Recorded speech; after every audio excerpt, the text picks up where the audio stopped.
Eu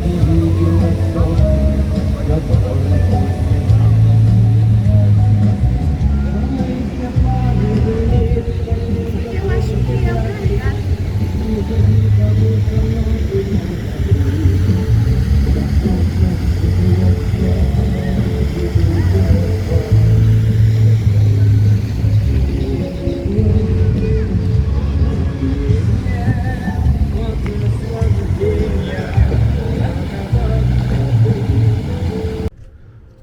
Bom dia, boa tarde. Hoje, dia 17 de setembro de 2025, estamos dando início a uma nova etapa da nossa volta ao mundo.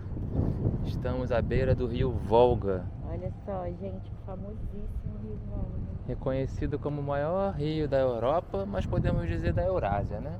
Sim. Porque a gente não sabe muito bem ainda se a gente está na Ásia ou está na Europa. Vai ter gente que vai dizer uma coisa, outra que vai dizer outra, mas aquela bandeira ali não tem como dizer que não é a bandeira russa. Estamos em território russo, na cidade de Astrakhan, que foi conquistada por Ivan o Terrível, o primeiro imperador czar da Rússia com esse título, lá em 1556.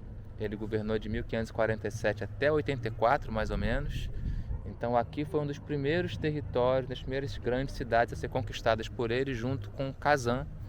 E a similaridade entre essa cidade de Astrakhan, onde nós estamos agora, e a cidade de Kazan é que ambas têm uma grande população de origem tatar, como eles chamam, ou a gente conhece como tártaros, né?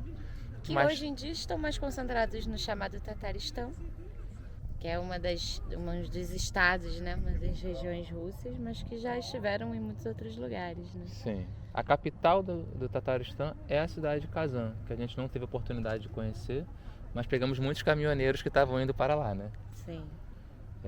E é um povo que são brancos, louros, como os europeus, mas de origem túrquica, das línguas túrquicas, assim como os povos cazaques, turcomenos, kirguizes, uzbeques que nós cruzamos pelo caminho, mas que ao longo do tempo se misturaram um tanto com os mongóis, mais do que esses outros povos, parece, não sei.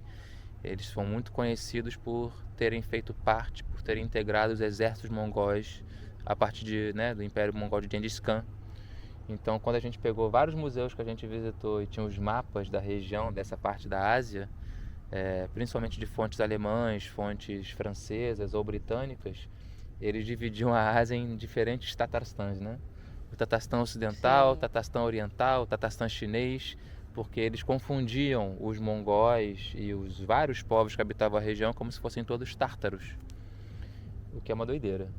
Hoje em dia já se sabe que não, na verdade é um povo que no final do século XX, pelo menos, os registros que nós temos acesso, correspondia a 5 milhões de pessoas, mais ou menos, espalhadas por diferentes territórios. Um deles é aqui, a cidade de Astrakhan tem mais ou menos 500 mil pessoas, 65% são russos, da etnia russa mesmo, e a segunda maior etnia aqui são os tatares, que são cerca de 6%, algo assim. Sendo que, pelos dados oficiais, existem mais de 170 nacionalidades habitando não só a cidade, como a província, né? Que o Oblast, que é o nome que os russos dão para a província, de certa forma, de Astrakhan. E é isso. Daqui nós viemos do Cazaquistão, acabou a nossa incursão pela Ásia Central, que durou aí 3 meses. E estamos indo agora em direção à Geórgia, que está em algum lugar para lá. Geórgia, Turquia. Armênia. Depois de um bom tempo entre os muçulmanos, vamos curtir um pouquinho o mundo do cristianismo primitivo, né? Da Geórgia, da Armênia e da Turquia, que também é um dos berços do cristianismo, lá antes de existir a Igreja Católica, Apostólica Romana. E é isso. E queremos em algum momento passar pelo Mar Cáspio. Se a gente pegasse esse barco que passou aqui agora, só que no sentido contrário, a gente daria no Mar Cáspio, a gente não está longe dele. Então a gente vai visitá-lo na província do Daguestão, que é a província historicamente muçulmana. E se a gente fosse para o outro lado, a gente subiria para as proximidades de Moscou e São Petersburgo, que dessa vez não vai dar, meu povo, a gente queria muito, mas fica difícil viajar. Parece que tá tudo tranquilo, né? Como você falou, tá tudo em paz, tudo ótimo, bandeirinha da Rússia tremulando, os pássaros voando, mas nós estamos em guerra. Eles estão em guerra contra a Ucrânia, que não está muito distante daqui naquela direção. Nunca estivemos tão perto da guerra como dessa vez. Apesar de que a fronteira foi super tranquila, ninguém revistou, a gente podia ter passado com o que a gente quisesse, que ninguém nem olhou nossa bolsa. Até um drone, né? Até um drone. Até um drone na Guerra dos Drones poderia ter passado. Impressionante. A gente achou que dessa vez eles iam Não, ser agora rigorosos. nada. Não, A única gente... pergunta que fizeram realmente pra gente foi sobre... E aí? Você acha o que da seleção brasileira na próxima Copa? É impressionante, né? Na hora que o cara falou, posso te fazer umas perguntas? Meu coração gelou. Aí o cara veio com essa, cara. Meu Deus do céu. E ele deve ter pensado a pergunta que ele ia fazer, né? De sacanagem. Vou dar uma tremida neles ali. Caraca. Cara, mas não. Perguntou do Ronaldo, perguntou do Kaká, perguntou da seleção atual. Você acha que tem chance? Se tá vindo forte, se não tá? Foda. Cara, impressionante. Isso era um militar com a luvinha que deveria estar revistando a nossa mochila, mas ele estava revistando o nosso passado futebolístico. É. Era mais importante para ele, falava super bem inglês. Todo mundo recebeu a gente bem. Foi uma fronteira que levou 4 horas para atravessar, mas foi super tranquila. Soldados de um lado e de outro foram simpáticos, do Cazaquistão e da Rússia. E a gente passou com 2 rapazes e ali já se mostrava para onde a gente estava vindo, né? Sim. Um deles era russo, de etnia russa, que eu acho esquisito. Ele era bem moreno que nem a gente, devia ser misturado com os povos aqui do sul. E o outro era tatar, né? E o rapaz que está recebendo a gente na casa, o Mark, que é do Couchsurfing, aqui em Astrakhan, ele também é tatar. Então aí já está desenhando a multietnicidade russa na cidade de Astrakhan. E é isso. Vamos seguir nosso caminho, dar um rolê aqui pela cidade, que a gente vai conhecer um dos Kremlins mais antigos e mais bonitos, pelo que falam, da Rússia, né? Que é as antigas fortalezas onde os czares construíam as suas moradas lá nos séculos XVI, XVII e XVIII. Partiu? Gente, temos que dizer que a história czarista russa não é um conto de fadas. Não é bonitinho, feito pela Disney, né? Maquiada. É o conto de fadas real. E é horrível, né? O Ivan o Terrível, a gente estava lendo sobre o Ivan o Terrível, aí os textos tentando colocar ele como... Não, o terrível na verdade é um nominativo, né? É um adjetivo que se dá aos imperadores, aos reis, como alguém a ser temido, alguém respeitado, né? Alguém que as pessoas devem ter medo. Só que não, o maluco é terrível mesmo, cara.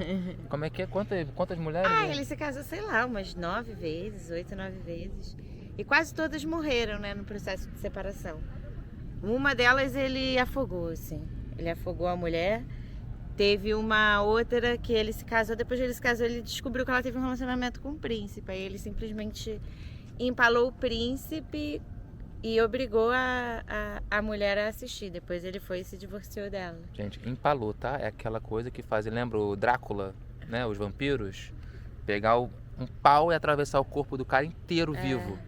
E por aí vai, muitas histórias. Acho que 2 sobreviveram ao divórcio.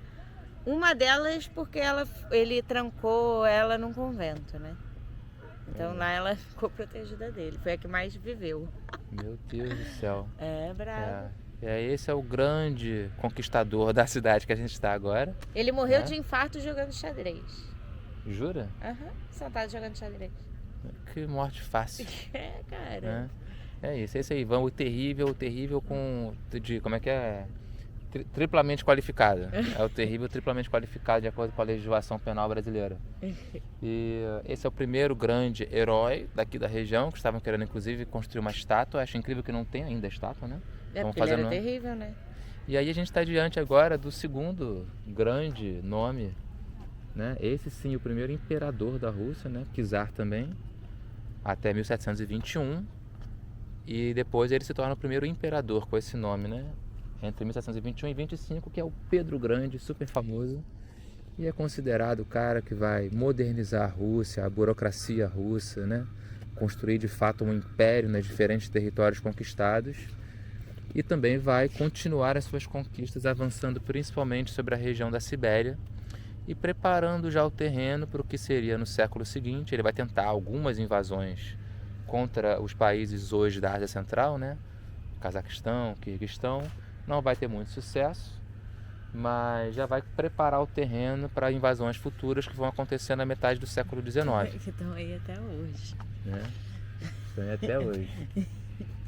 Aí ele também é considerado muito importante, ele conseguiu uma estátua antes do terrível, né? Porque ele é Pedro o Grande, ele não é terrível, ele é maravilhoso, majestoso, mas também deve estar cheio de histórias complicadas aí no seu currículo.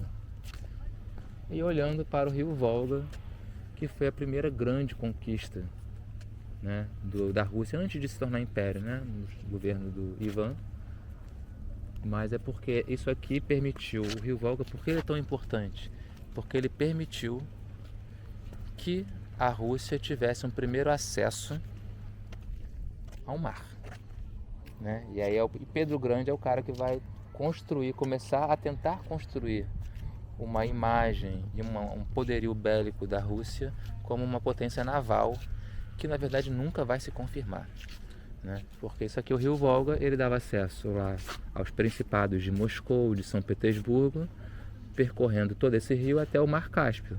É um mar que é um lago, na verdade, mas ele é gigantesco. Através do Mar Cáspio, apesar de não ter acesso ao oceano, ele te permite chegar no Irã, ele te permite chegar no Azerbaijão, te permite chegar no Cazaquistão, no Turcomenistão. Então você tem acesso a outros mercados, né? A outras regiões da Ásia. Mas o sonho mesmo do Pedro Grande era conseguir fazer um acordo com a Turquia e ter acesso ao Mediterrâneo. Mas nunca conseguiu. E até hoje não conseguiu. Até hoje a relação é azeda entre os dois. Né? Por isso que a Rússia não é considerada uma grande potência naval. Apesar de ter uma grande costa marítima, né? Essa costa, a maior parte fica congelada o ano todo, que é o Mar do Norte, né? Ali no Polo Norte. E a outra parte é uma região meio conturbada ali de Vladivostok, da parte leste da Sibéria. Eles tinham que tentar ser potência para aquele lado de lá, né? Porque o de cá é muito disputado, né? Sim. Mas, pô, a gente vai fazer isso no Pacífico. Mas lá fica difícil você fazer comércio, porque você tem que circundar toda a China, né? É o mar que eles dividem com o Japão e com a China. E aí você precisa passar por esses dois amigos maravilhosos, incríveis, inestimáveis que eles têm há muito tempo, né? Os russos amam os japoneses e os chineses, né? E ambos todos se amam, mas você precisaria cruzar todos eles e depois atravessar todo o Sudeste Asiático para fazer comércio com a Europa. Então não é muito interessante. Não com a Europa, mas com a América. Venham para a América, tragam seu óleo, tragam seus seu petróleo. biscoitos. Seus biscoitos está valendo já. Biscoito de chocolate é muito bom. Tragam seus biscoitos e coreanos. Tragam seus produtos de beleza coreanos. Que beauty.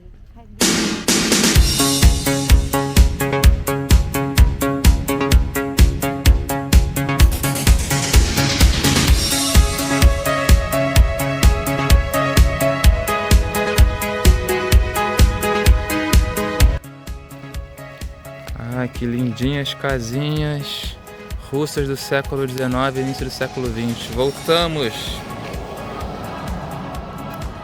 Muito legal. Isso é o período pré-soviético. A gente viu casas assim lá em Irkutsk, em Krasnoyarsk, em Baihalsh, na beira do lago Baikal. Muito legal essas janelinhas. E permanecem até hoje, né? As casinhas de madeira.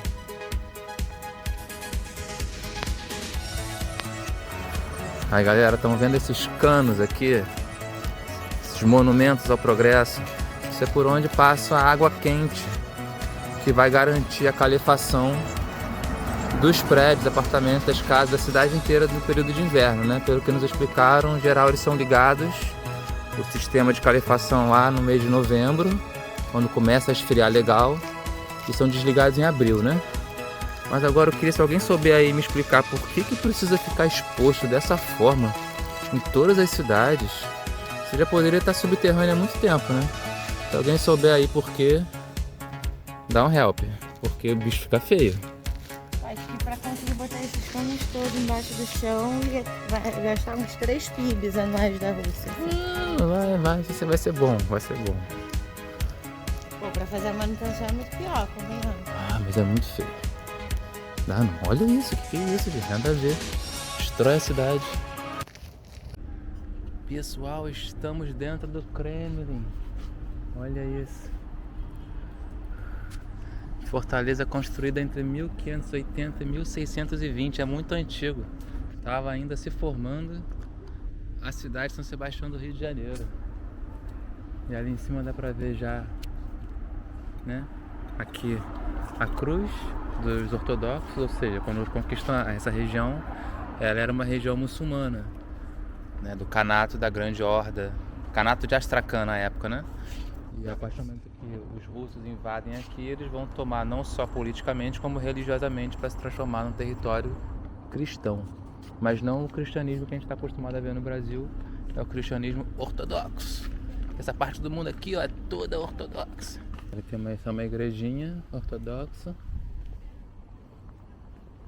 Aquele que é o prédio principal, que é uma catedral, né? O legal daqui é que é um lugar aberto, né? Todo mundo pode circular. Parece que tem uns estabelecimentos, uns museus que você paga a entrada aqui dentro, mas o espaço público ele é aberto. E isso traz vida, né? Para as pessoas, para cá, a criançada que tá aí, as pessoas passando, as pessoas locais mesmo. Olha que bonitas essas construções. E aqui é a Catedral da Ascensão de Maria, da Igreja Ortodoxa Russa, tá? A maior catedral que a gente visitou até agora. Imponente. E essa é a primeira que a gente visitou. Acho que tem 2 templos, né? Tem o templo superior e o templo inferior, mais reservadinho assim, com desenhos, né? Sim. Bonito. Lembra um pouco alguns templos budistas que a gente visitou. Verdade. Muito bonito. Mas parece não funcionar como um Kremlin, né? Ou talvez possa ter uma parte reservada. Mas eu acho que se funcionasse como um Kremlin em plena guerra, teria um esquema de segurança, uma restrição. É verdade. É um espaço público aberto, né? É um espaço para visitação. Aí tem a outra igreja ali. Vai ter algum evento aqui com certeza. E aqui os muros da fortaleza. E vamos sair aqui. Olha esses portões que lindos. Muito bom. E, gente, agora está ótimo o clima, tá fresquinho. Um solzinho, céu azul. Criançada. E aqui, ó, voltamos à civilização russa, em que você atravessa e as pessoas têm que parar. Não, vai parar. Eles sempre param, eles são educados. Pô, só porque eu fui filmar, o cara não passou correndo quando viu a gente. Mas tudo bem. É tudo muito lindo no verão, gente. No verão é incrível. Olha, tem uma pira ali. Maravilhoso no verão. Isso aqui no inverno deve ser Deus me livre. É maluco. Isso aqui deve ser uma Praça da Vitória, né? Como eles sempre têm. Sim. Ali com a estrelinha soviética do período da Segunda Guerra Mundial. A chama em homenagem aos soldados caídos na guerra. Muito semelhante, só que menos imponente àquela que a gente viu na cidade de Atiral, a última do Cazaquistão que a gente visitou. E de fato tem uma estátua de um soldado lá. Por toda a antiga União Soviética segue esse padrão. Flores para as vovós roubarem. Sim. Deixava as vovós felizes que elas merecem, pagaram muitos impostos, trabalharam muito. Com certeza. Pequena pausa para um lanche turco. Um café aqui no centrinho histórico. Hummus, kafta, hummus com frango. Cafezinho caracói ou caracol, não sei como que eles falam, indicado pelo nosso amigo Mário, antes de ir para o museu.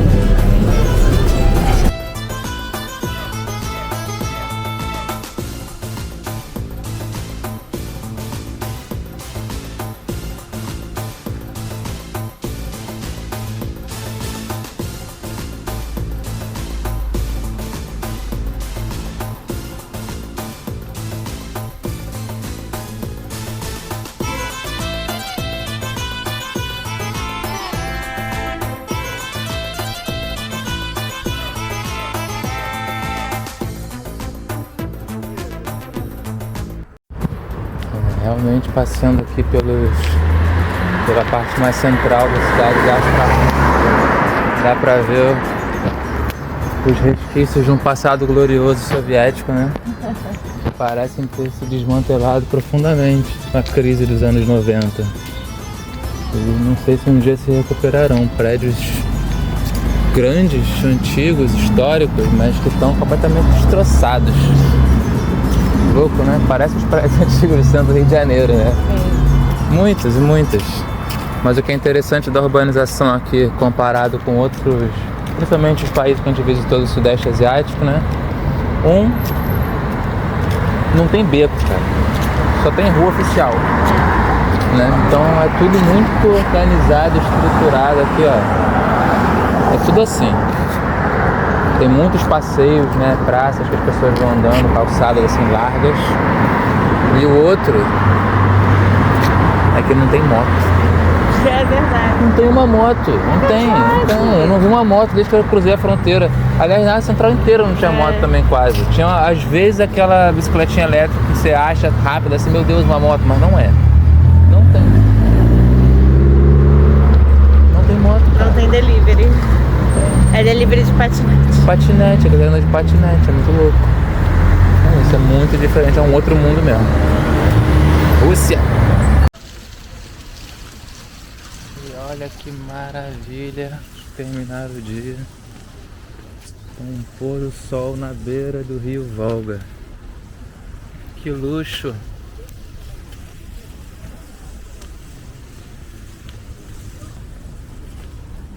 Olha que lindo.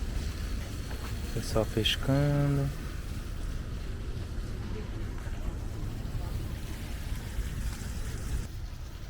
Diazão de rolé aqui pela cidade de Astrakhan.